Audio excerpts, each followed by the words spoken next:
Bonsoir, bienvenue à tous. Nous sommes le lundi 20 septembre 2010. Je vous donne les titres de votre journal avec une interpellation qui tourne mal samedi soir à Montpellier. Le policier tire sur un homme et le blesse au ventre.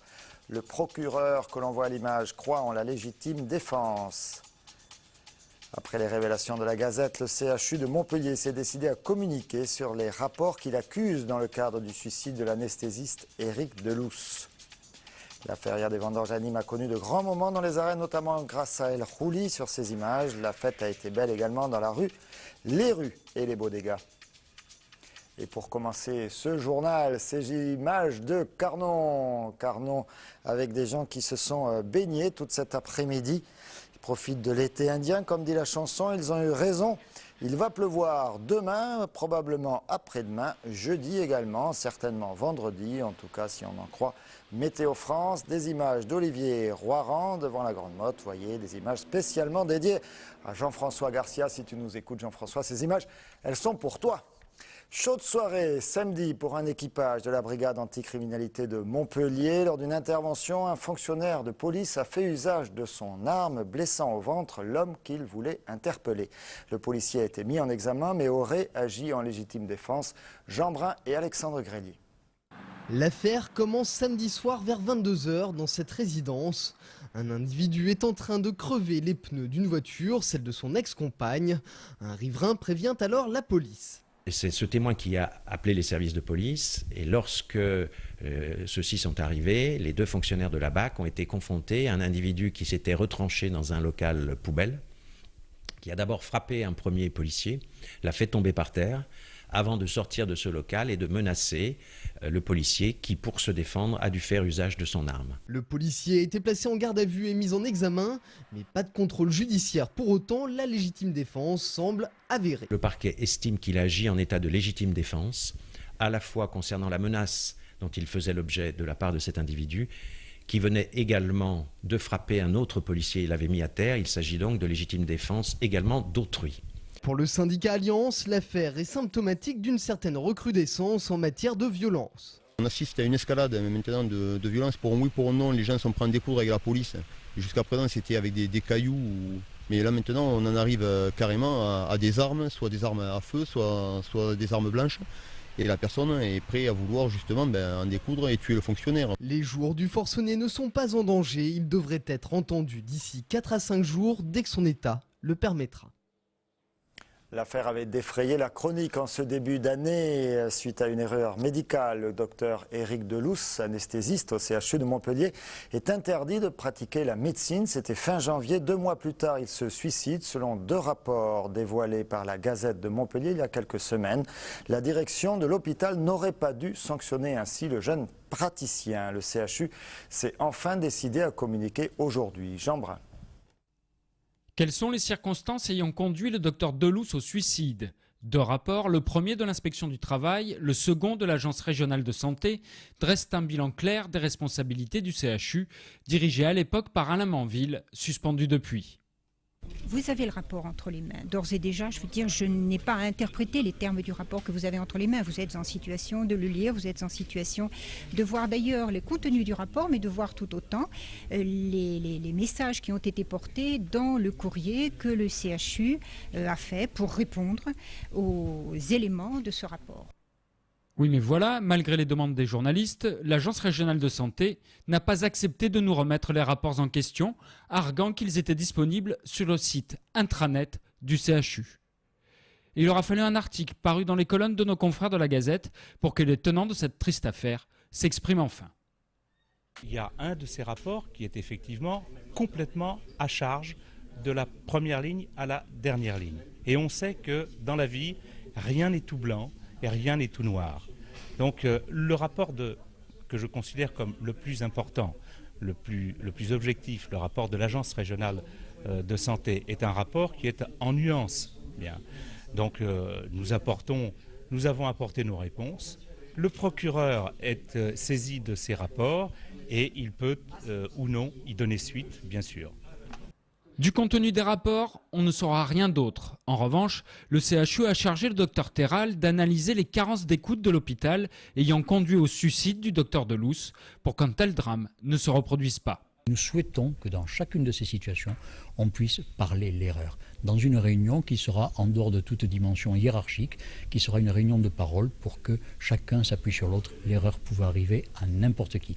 Nous souhaitons également qu'un psychologue puisse être présent pour favoriser justement cette prise de parole qui n'est pas toujours habituelle dans un métier où on parle surtout de technicité médicale et où on oublie parfois ce type de relation entre nous.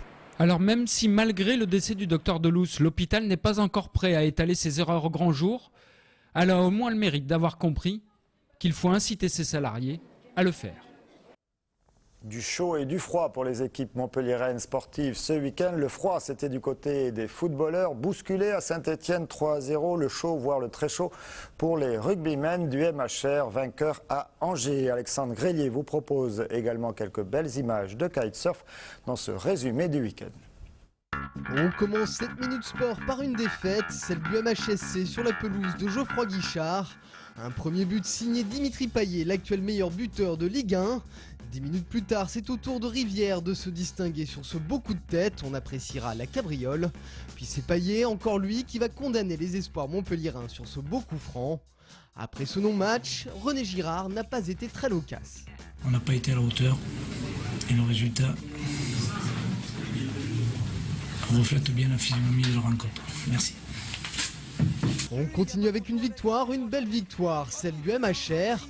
Emmené par un trio magique, Ouedraogo, Thomas et Trinduc, les Montpelliérains n'ont laissé aucune chance aux Agenais, qui jouaient pourtant à domicile. Et c'est de Ouedraogo dès la 7e minute, puis Trinduc à la 21e. Ouedraogo encore lui pour le doubler à la 28e. Nagosa y va du sien à la 45e pour une victoire 35-6 avec le point de bonus offensif à la clé. Une victoire qui place les Montpelliérains à la 2e place du classement. Enfin, il y avait du kitesurf à 7 ce week-end avec le Trophée Saint-Clair, une épreuve comptant pour le championnat de France de course racing.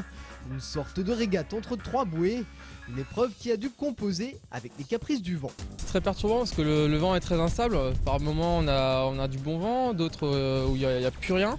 Et d'autres, c'est le mix. Donc il y a des rafales, il y a des molles. Donc des molles, c'est plus de vent, des rafales, c'est un peu plus de vent. Il faut s'adapter avec. Pareil, sur le plan d'eau, il y a des couloirs de vent qui changent et faut jouer avec pour fonctionner. C'est le Marseillais Renaud Madier qui s'impose sur le total des dimanches devant le jeune Julien Carner. Le régional de l'étape, Sylvain Hosseini, vainqueur en 2008, termine à la 7e place. Impressionnant. Vous aurez noté également la belle victoire des handballeurs. C'était samedi soir face à Saint-Raphaël. Pourtant, une grosse cylindrée de ce championnat. 32-29. Ils sont premiers, bien sûr, les hommes de Patrice Canaillé. Et puis, il vous l'a annoncé tout à l'heure, Olivier Brachard, dans 7L Sport. Nouveau rendez-vous sportif sur l'antenne de 7L TV à partir de demain, mardi, après le journal, vers 19h45. Ovalie Hebdo, il faut que je me fasse à ce nouveau titre, le magazine du MHR, avec retour sur le match, donc ce très beau match face à Agen, analyse, présence de joueurs, de cadres de l'équipe et puis également des chroniqueurs. Vous allez découvrir tout ça. Donc demain soir, il y aura des rediffs, mais soyez au rendez-vous. 19h45, la fête, c'était à Nîmes ce week-end avec la Feria des Vendanges. Vous avez pu la vivre sur cette antenne, cette LTV, également bien sûr sur l'antenne de Télémiroir. Le plateau, notre plateau, était planté au cœur de la Feria à l'Imperator. Le spectacle dans les arènes a connu de très très grands moments, notamment grâce à Sébastien Castella ou encore El Juli, Enrique Ponce et des toreros au sommet de leur art. Résumé du week-end taurin avec Christophe Chez sur des images d'Olivier Michel.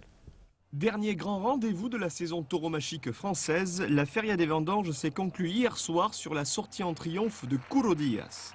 Particulièrement inspiré face au 4e taureau d'une maniable corrida de la Quinta, le torero andalou a signé les passages les plus profonds d'une journée dominicale, également marquée par la disposition d'El Juli ou encore le succès partagé en matinée entre Morante de la Puebla et Sébastien Castella qui se retrouvaient en mano à mano. Au même titre qu'El Juli, à son avantage lors de la corrida de Garci Grande du vendredi, Sébastien Castella a été programmé à 2 reprises lors de ce cycle nîmois, coupant une nouvelle oreille samedi après-midi lors de la corrida d'alternative du jeune torero mexicain Juan Pablo Sanchez. Une course sublimée par la puissance et la profondeur de la tauromachie d'Enrique Ponce qui, pour ses 20 ans d'alternative, a ravi les 2 oreilles et la queue de son premier exemplaire de Victoriano del Rio ouvrant ainsi la fameuse porte des consuls, comme l'avait fait la veille le torero à cheval navarrais Pablo Hermoso de Mendoza. Je crois que nous avons vécu une course mémorable, très agréable. J'ai touré ce premier exemplaire de Victoriano del Rio très à gusto, en prenant beaucoup de plaisir. Je crois que cette faena fait partie de celles devant lesquelles le public prend également du plaisir et surgit dès lors cette magie formidable du toreo. Voilà pourquoi cet après-midi restera dans les mémoires. Au cœur d'un cycle où la qualité des taureaux et l'attribution des récompenses ont été au centre de bien des discussions, un Mexicain a fait l'unanimité vendredi matin, Arturo Saldívar, un novillero qui est également sorti en triomphe avec la manière et sous l'ovation d'un public conquis après avoir ravi 3 pavillons face au bétail d'Alcurucén. Un apprenti torero que les aficionados languedociens auront plaisir à revoir le 3 octobre prochain lors de la novillade organisée en clôture de la Feria d'automne à Palavas-les-Flots. Et donc pour Palavas-les-Flots, côté festif à Nîmes, c'était pas mal non plus. Rien à relever de particulier côté sécurité, c'est tant mieux. Florilège des soirées nîmoises avec notre expert Nicolas Pinchino, un montage de Frédéric Siller et la présence d'un certain Jean Kahn. Vous le connaissez bien, il était en très grande forme. C'est parti la feria, on est chaud, ça a commencé depuis 15 heures, on est là. Tout le monde hurle, crie, fait du bruit.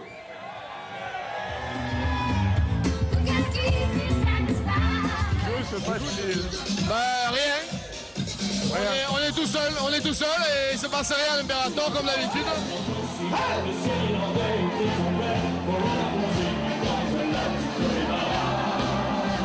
777. Étoile shérif Aldo Vegas, la meilleure étoile de la planète. Tu fais la fête aussi, t'as le temps? Ouais, j'ai le temps. Vive l'univers, les étoiles de l'univers astral astrologique. Moi je m'appelle Jean, toi tu t'appelles Jean, quelle est la différence? Mais oui, la différence c'est que toi t'as le chapeau et que moi j'en ai pas, donc prête-moi-le. Voilà. Salut toi. Ça se sent que c'est toi. Je sens si mauvais que ça. Ça se sent. Nicolas Pinchino. C'est qui ça? Il est pas beau?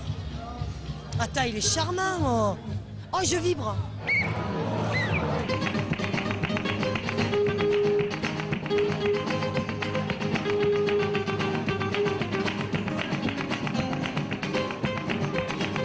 C'est vrai que la feria, c'est un moment, faut que ça s'arrête quoi. Je vais essayer de m'arrêter, mais il y a quelques phénomènes qui m'empêchent de le faire. Oh, je vibre. Parce que je ne sais pas que la télé de Nîmes et la télé de Montpellier, c'est maintenant la même chose. Mais Nîmes et Montpellier ne s'entendront jamais. Or, ce jeune homme, Nîmes-Montpellier, s'entend très bien. La preuve avec Télémiroir et CETEL TV. Vous aurez reconnu dans ces images également un certain Manitas des Plata qui a donné un concert. C'était vendredi soir. 89 ans, Manitas de Plata. Bravo. On termine ce journal avec de nouveau le président de la région Languedoc-Roussillon, Georges Frêche. Il inaugurait les statues, les fameuses statues, vendredi soir à Odysseum. Il a reçu ce soir le prix spécial du jury de l'édition 2010 du prix Presse Club Humour et Politique pour sa phrase, je cite, « Des gens intelligents, il y en a 5 à 6%, moi je fais campagne pour les cons ». Le prix sera décerné ce soir. Il s'est fait quand même chipper le premier prix par Eva Joly. Elle remporte le prix Presse Club Humour et Politique pour sa formule. Je connais bien Dominique Strauss-Kahn, je l'ai mis en examen. Voilà, fin de citation. Prochain rendez-vous avec l'information sur CETEL TV, ce sera le Flash à 12h30. Demain, mardi, il y aura également à partir de 18h30 le Festival de Cannes. J'espère que Jean se sera remis de ses folies nîmoises. Et puis votre journal, ce sera à 19h30. Et n'oubliez pas, 19h45, le nouveau rendez-vous au Valier Hebdo, le magazine du MHR. Merci pour votre fidélité. Très bonne soirée à tous. À très bientôt sur CETEL TV.